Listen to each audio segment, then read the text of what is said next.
Hi there, today we're going to discuss an introduction to the play Macbeth. Yes, for that reason, I'm going to share my screen with you.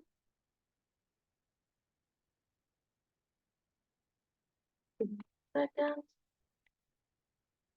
You know that or maybe you don't know, but it is the name of the play Macbeth, yes, is one of Shakespeare's most famous plays, yes, but we also know it, yes, and many people call it the Scottish play. And there is a reason behind this, and it is connected with superstition, that this is such an important theme in the play, yes. Um, the story goes that you know that some of the main protagonists of the play are witches. So it is believed that a coven of witches have placed a curse on the play. Yes, and it is a known fact among actors. Yes, that it's very bad luck to say this name out loud on a stage, yes, on the theater, not in during rehearsals, but especially during performances, yes.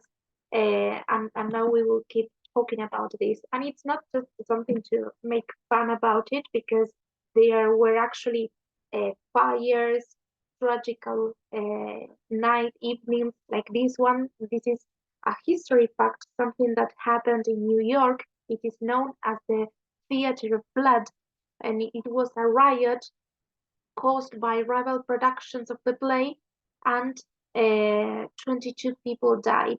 Yes, but it is also maybe more little things that we can see that happen. For example, actors losing their voices, someone falling off the stage, or fires that have happened in theaters whenever this play was being performed. So that's why people started referring to it as the Scottish play. Yes, um, it is said, as I said before, that witches have cursed this play in revenge for Shakespeare's inclusion of spoken spells in the play. Yes, um, and you can find this information in the web, in newspapers. In fact, I want to share with you a video. Yes, I don't know if you remember what happened to Chris Rock at the Oscars when Will Smith slapped him. Well, that night, yes, the movie Macbeth, in which Denzel Washington was one of the actors, was nominated to the Oscars, and well, it is said that Will Rock, a few minutes before that slapped on his face, yes, he spoke on a stage, on a theater, the word Macbeth. And what happened? Well, we all know what was the result of that, but allow me to show you this video that shows it so much better than me. Yes, but this idea of how powerful this superstition is, that even today we are talking about it. Yes, let's see. It's in Spanish, okay?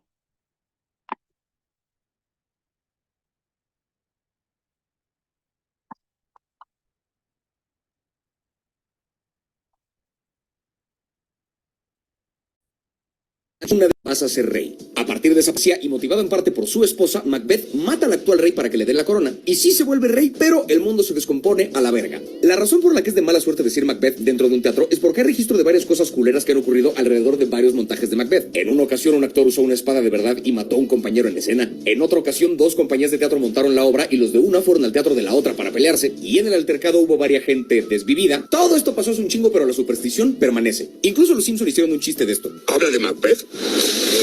Oye, de pelos, Macbeth. ¿Qué pedo entonces con los Oscars? Pues hay una teoría que dice que las tres brujas de Macbeth adoptaron la forma de las tres anfitrionas de los Oscars, que coronaron a Will Smith con un Oscar, pero Will, motivado en parte por su esposa, igual que Macbeth, enloqueció y la noche terminó trágicamente. Chris Rock dijo Macbeth dentro de un teatro. Pasaron 53 segundos desde que dijo Macbeth hasta que recibió una cachetada de Will Smith. Will Smith, un actor con las mismas iniciales que William Shakespeare, nominado a un Oscar por la película King Richard como el Rey Ricardo de otra obra de Shakespeare, y después de la cachetada, ¿quién fue a decirle a Will Smith que le bajara de huevos? El actor que este año sí interpretó a Macbeth. Y todo esto ocurrió el 27 de marzo, Día Mundial del Teatro. Los Simpson predijeron muchas cosas, pero William Shakespeare tampoco es ningún pendejo. Okay, so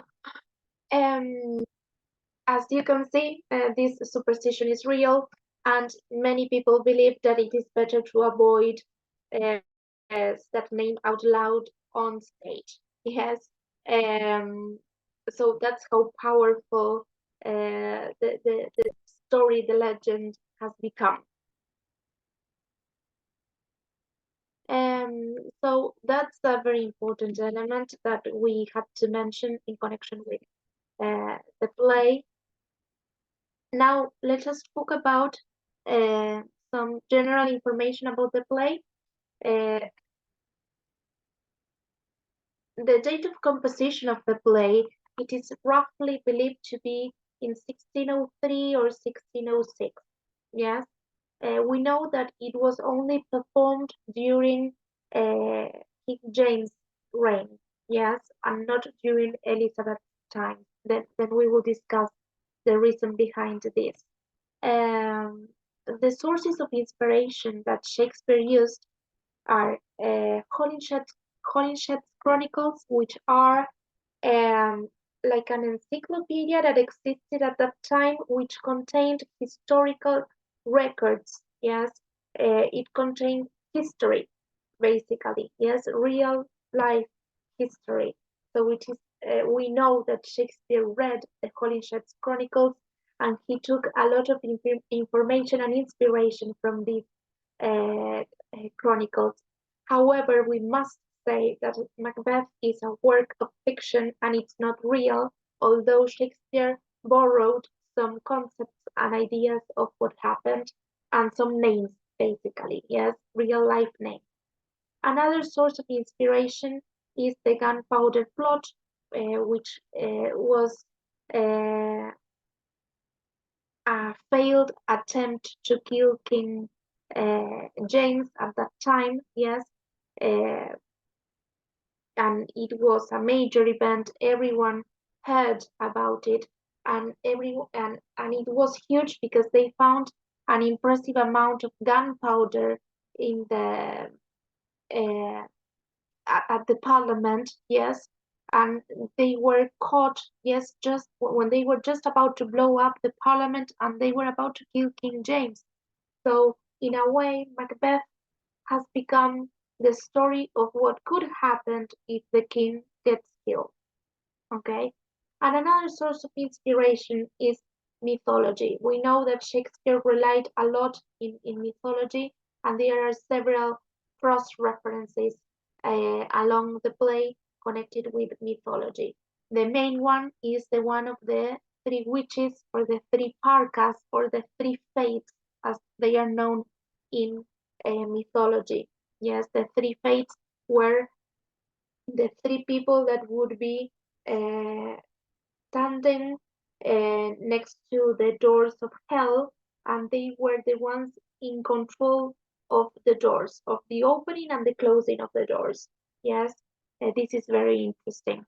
And also each of the fates represent a time. Yes, the present, the past, and the future, and the same goes for the witches in Macbeth. Yes, so those were the sources of inspiration. Regarding the rhyming patterns that are used, we know that Shakespeare relies a lot on iambic pentameter. Basically, the play is written in blank verse, which is unrhymed iambic pentameter. Yes, remember that iambic pentameter is a succession of 10 syllables. Yes, one unstressed, and the following one is stressed. Yes. He also uses trochaic tetrameter, and he uses this to it, it is exactly the opposite of iambic pentameter. Then we will discuss it, but uh, it's used by characters who are or who belong to the supernatural world. Yes, and he also uses prose and verse. That these are different ways of organizing the information in the play. Then we will discuss it in depth. Some interesting facts about the play are that, for example, Duncan, Macbeth, Malcolm, Stewart, and Banquo, yes, here I forgot to include his name, Banquo, were real life people. Yes, but we have to note that Banquo was a very negative character in real life, but in the play he is portrayed as a positive character because he was connected to King James, and Shakespeare would never show that a relative of the king was uh, accused of treason. Yes, he would never show some negative attributes about someone who was connected with the king in that way. Well, what we said that we refer to this play also as the Scottish play, yes, and it's very interesting that the play takes place in Scotland. Why do I say this?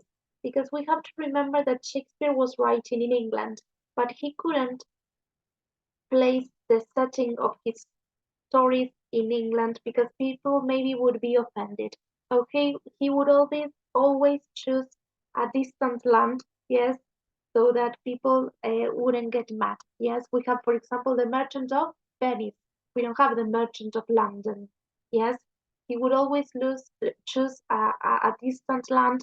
Yes, in this case, in Macbeth, if the story uh, happens in Scotland, yes, uh, for this reason, yes, that he would try to keep a distance and he wouldn't want anyone to feel offended, or maybe he wouldn't want people to feel too much identified with what was going on stage. Yes, like this is the story of someone else. It's not our story. Yes, and we have this issue of reality versus fiction because we know that this is a tragedy. Yes, tragedies are work of fiction, works of fiction. So this was a story that was made up, but it uses some names, yes, and ideas from real life, from reality. Yes, so here we can find the main differences between Holinshed's Chronicles and Shakespeare's Macbeth. Yes, so what are the differences? In Holinshed's Chronicles, which remember that is this book that contained all the historical records at that time, we learn that Duncan was an ineffectual king. Ineffectual, we mean that he was not someone who made decisions, he was very passive, yes, he was not a good king. And Macbeth, who is also a real life character, is a positive character in real life who reigned for 10 years as a good ruler. Lady Macbeth, his wife, is described only when she dies, yes, and Banquo, as I said before, yes, this relative of King James, was an accomplice of Duncan's murder, yes. Now, what happens in Macbeth? We find that in the play, uh, some of these facts have been altered, yes. We know that in the play, Duncan is a respected ruler. Um, He's an old man, a very wise man, uh, and he is respected by the whole society. Macbeth is a very negative character. He's a tyrant, especially after he kills the king. Yes, Lady Macbeth has a lot of protagonism in the play. She performs a very important role in the play. And Banquo is an innocent victim who is very honorable and loyal to the king until he dies. Yes, he's killed, murdered by Macbeth. So, what was the deal with King James and witchcraft? Um, King James was very much into witchcraft. The first thing that you need to know is that witchcraft at that time was a very serious matter. Yes, in Elizabethan and Jacobean times, people believed that witchcraft was a real thing. Yes, uh, it was a serious matter, it was a crime. There were public executions and persecutions, yes, of people who were said to be witches. Yes, and King James was really obsessed about this topic. He was so obsessed that he wrote a book, yes, and it was published. Yes, there I have to change the year because that's not correct. Uh, he published a book, yes, that was called The Demonology.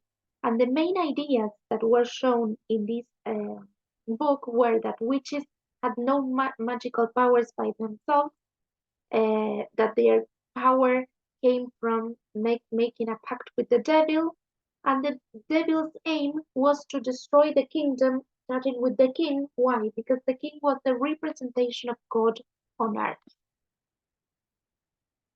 Also, he said in this book, he writes about how witches tend to be ambiguous and deceptive, yes, especially when they give you prophecies and they promise you different things by presenting seductive pleasures, illusions. There is also demonic possession, yes. Um, there was also in connection, this was about his book Demonology, but then there were pamphlets published at that time, yes, that with different events that were connected with misfortunes, things that would happen, that the King James believed that it was that these things would happen because of witchcraft.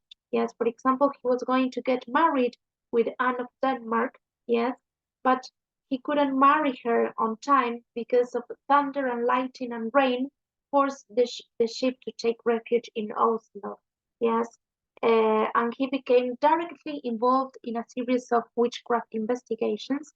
Yes, and he claimed to have discovered a coven, a network of witches that worshipped the devil and that were trying to defeat him. Yes, because he was the representation of God on earth.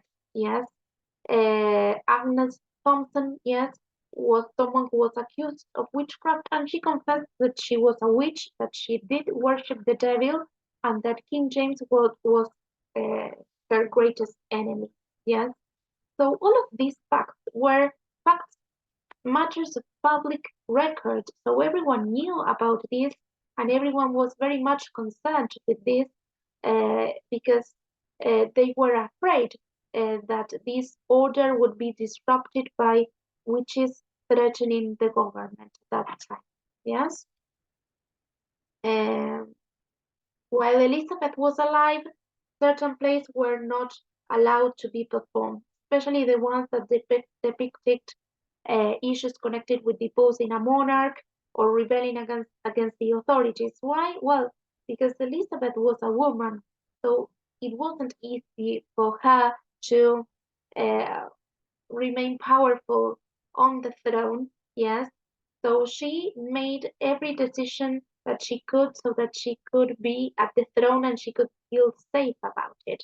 And she didn't think that it was safe to perform plays in which monarchs were killed. Yes, she didn't want people to get ideas. Yes, this is basically what she wanted. So once she was dead, um, Shakespeare's company started performing these plays that were maybe more violent again, and especially because King James loved theater that was more violent uh, than the plays that were performed during Elizabethan times. In fact, there is a difference between Jacobean drama and Elizabethan drama. Yes, Jacobean drama is the drama that was written and performed during King James' reign. Yes. Uh, oh goodness, I wrote it the other way around. Okay, I will correct it later on. So we have Jacobean theater is connected, yes, here with we know that it was the drama that was written and performed during King James' reign.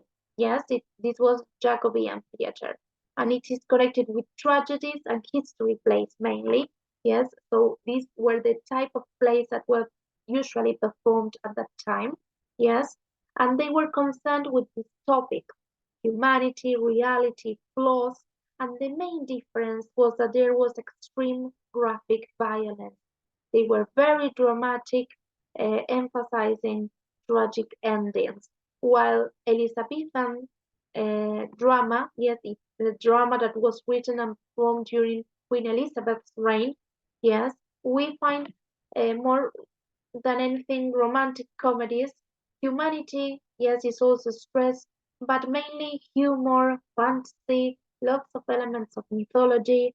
Yes, let's say that the plays are lighter and they are not so much filled with violence. Okay, then I will switch this so you won't get confused. So let us dive right into Macbeth. What are the main themes that appear in Macbeth? We're going to just mention them here, and then as we analyze the play, we will start considering different examples. So, what is Macbeth about? Macbeth is about ambition, which is the tragic flaw of Macbeth. Yes, it's also about sleeplessness, and this we have different struggles between good versus evil, order versus disorder, appearance versus reality, fate versus free will, masculinity versus femininity, light versus darkness, and we could find many more, but these may be the main one. We also have the theme of blood, yes, equivocation, this idea of uh, telling someone a half truth with the intention to mislead them, violence, tyranny, guilt, conscience. All of these are the main themes of the play. Now, what is the language that is used in Macbeth? These that I list here are some of the literary devices that appear in the play. Yes, that Shakespeare used. Um, Imagery. What is imagery? To understand imagery, you have to understand that during Shakespeare's time, um, Shakespeare's company, yes, of theater, they didn't have a lot of money to uh, create wonderful settings for the play with lots of decorations and assets and visual effects. They didn't have this. So Shakespeare would rely on his words, on the richness of the language to paint a mental picture in the mind of the audience. And this is what imagery is. It's the use of words that are uh, let's say, that are imprinted with a mental picture. Yes, here it says the use of emotionally charged words and phrases that conjure up vivid mental pictures. It's not always emotionally charged. Yes, for example, there is a very clear example when Macbeth is said he's told that he is going to be, not by the witches, but when he is informed that he's going to be the Thane of Glam. Yes. And he says, why do you dress me? Why do you dress me in borrowed clothes? So there we have imagery of clothing because he is asking a question. The literal question would be, why are you giving me the title of someone else? But he uses specific words that are connected with a specific vocabulary of clothing. Yes, so it paints a mental picture in your mind. Yes, why are you dressing me with borrowed clothes? Yes, as if the clothes of the Thane of Glams would be too big for him. Yes, so it's this verbal painting that stirs the imagination and deepens the dramatic impact and gives insight into the character. And we will see that there are different kinds of imagery. We will point out different examples as we analyze the play. We can also find similes. Similes are explicit comparison. A simile is a comparison, yes, that includes the word like or as. Yes, that's why we say it is an explicit comparison. You are as beautiful as a flower, for example. Yes. A metaphor is an implicit comparison. Yes, because we um, do not explicitly indicate that we are comparing one thing to another. Yes, so it suggests, yes, the comparison between two things that may not be similar. Yes, but it is an implicit comparison. Personification, yes, it's when an abstract noun acquires human attributes. Yes, and usually we see it with the capitalization of the initial word, the initial letter of a word. Yes, water is an abstract noun. You may know this from written expression that an abstract noun may be love, fate, uh, hate, hatred, um, ambition, justice. All of those are abstract nouns. Nouns. So when they appear in the play with a capital letter, usually what Shakespeare is using is this literary device of personification. Yes, and we can say, for example, the arms of justice, the hands of justice clutching at the enemy. So the idea of justice as if it were a human being with with her hands clutching someone. Yes. So remember, personification, it's when an abstract noun acquires human attributes, and we have the initial capital letter. Here, this verse and prose shouldn't be here, then I will delete it. We have to know that the play is written in blank verse. What is blank verse? It's unrhymed iambic pentameter. Yes, iambic pentameter, then I will explain it in a different video, but it's a sentence that contains 10 syllables in a specific rhythm. Yes, so in this case, yes, Shakespeare wrote the whole play in blank verse, which is unrhymed iambic pentameter. We may also find um, the trochaic tetrameter, but that is used usually by the witches or supernatural characters because it is exactly the opposite. Yes, we have two sets of 4 syllables. Yes, and we will explain it later on. Yes, we may also find prose and verse. I have already explained this in class, but prose, yes, is everyday language, yes, straightforward language with no specific rhythm, metric, or rhyme, yes. Usually it's used by characters who have a low status, yes, that belong to a low class, but uh, there are several um, exceptions to the rule. That's what I meant. There are several exceptions to this rule, but that's usually what happens. Sometimes Shakespeare uses prose, yes, to draw attention or to draw attention to changes in the plot or the character. Usually in prose, you will see that the sentences reach the end of the page. Yes, verse, yes, is poetic language. Yes, it's language with a specific meter. Yes, all the passages begin with a capital letter and the lines do not reach the other side of the page. So it looks like a poem. Now you will see it here. See? Prose looks more like a paragraph and verse looks more like poetry. Okay, this is more straightforward, used by the lower classes, usually, although there are exceptions, and this is more poetic. Yes, and we have a meter. There is as we do. Let us continue analyzing the language of Macbeth. we will find a lot of instances of repetition of words.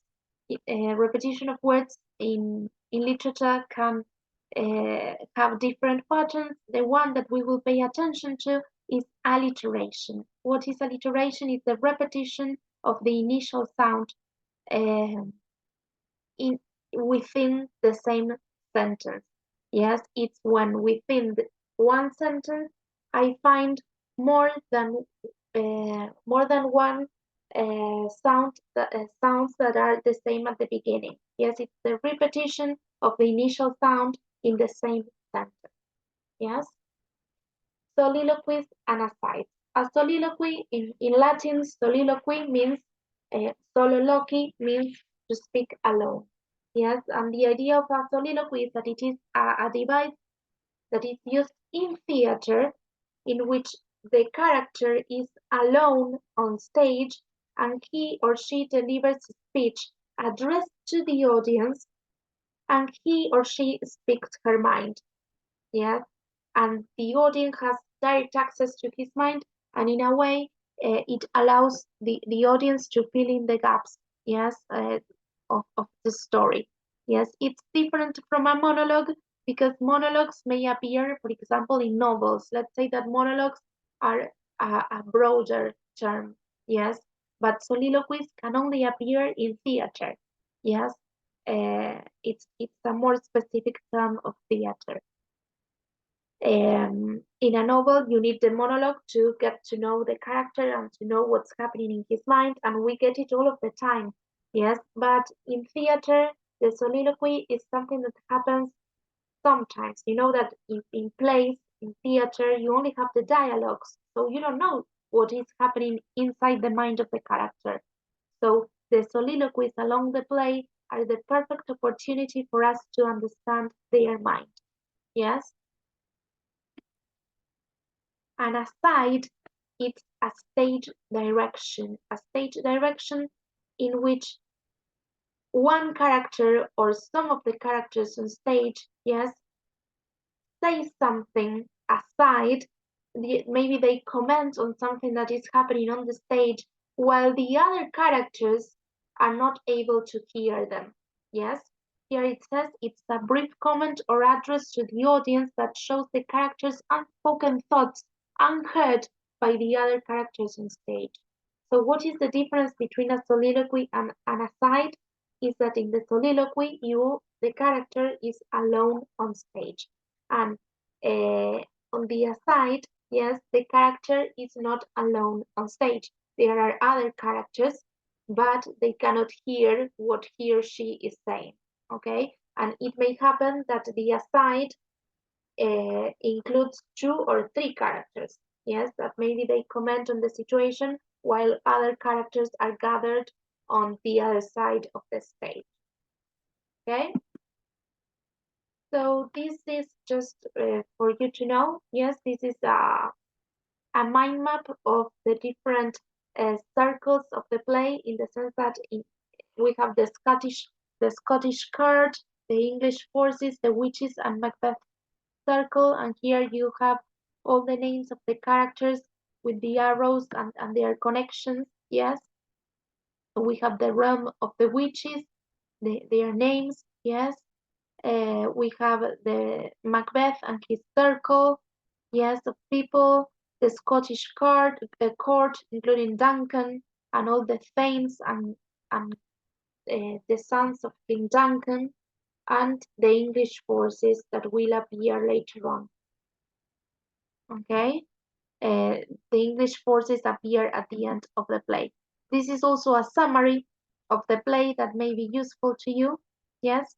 And this is the end of the introduction to the play Macbeth. I hope it has been useful.